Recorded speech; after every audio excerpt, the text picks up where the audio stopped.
Assalamualaikum warahmatullahi wabarakatuh. Terima kasih sudah klik video ini.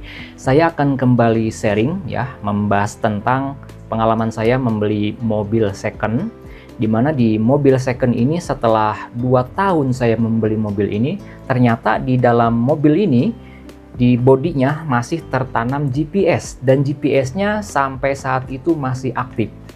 Indikator atau lampu indikatornya berwarna merah masih menyala kedip-kedipan.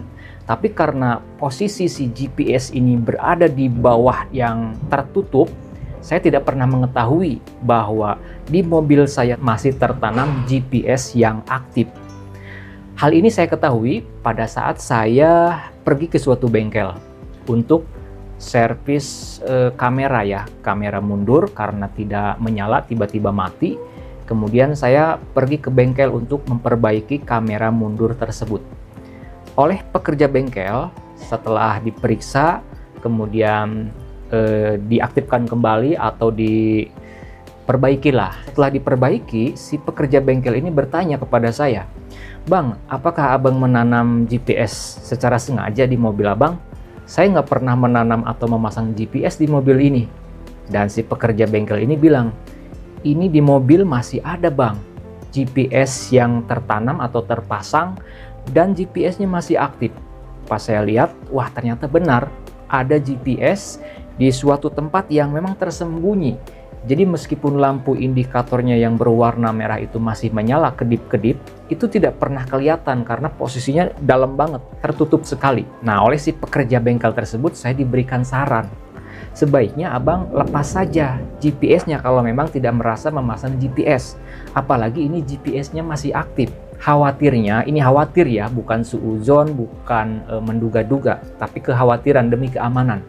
Khawatirnya orang yang menjual mobil ini dulu sengaja tidak memberitahu abang ada GPS yang masih aktif. Dengan tujuan jahat misalkan. Seperti apa tujuan jahatnya? Agar misalkan ketika mobil ini terparkir di suatu tempat yang jauh dari jangkauan saya misalkan, atau jauh dari pemiliknya, nah si pemilik pertama ini tahu mobilnya terparkir di mana.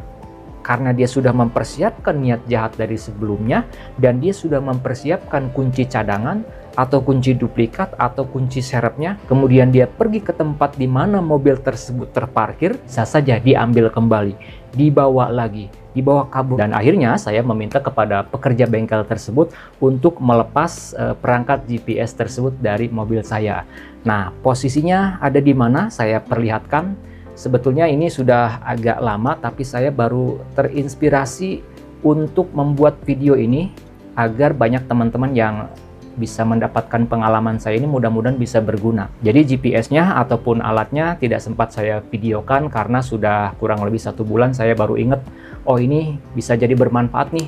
Oleh karena itu saya ceritakan pengalaman saya ini meskipun perangkat GPS-nya sudah saya serahkan kepada si pekerja bengkel. Nah, di sini ini tertanam atau terpasang banyak sekali kabel ya. Setelah ini dilepas, di sini banyak sekali kabel dan posisi GPS-nya ini berada di bawah sini ya, di dalam di bawah sini. Ini kan gelap banget nih, tertutup. Jadi setelah perangkat ini dibuka, terlihatlah si GPS-nya itu berwarna berbentuk persegi panjang, kemudian ada lampu indikator berwarna merah yang masih menyala. Jadi posisinya berada di searah ke bawah dengan setir. Nah, di situ ya, teman-teman.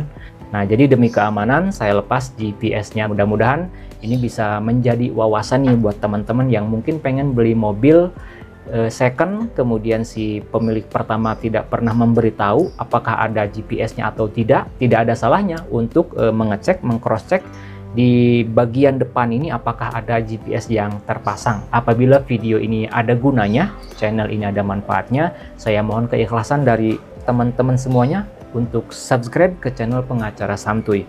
Bukan siapa-siapa, hanya lawyer Deso.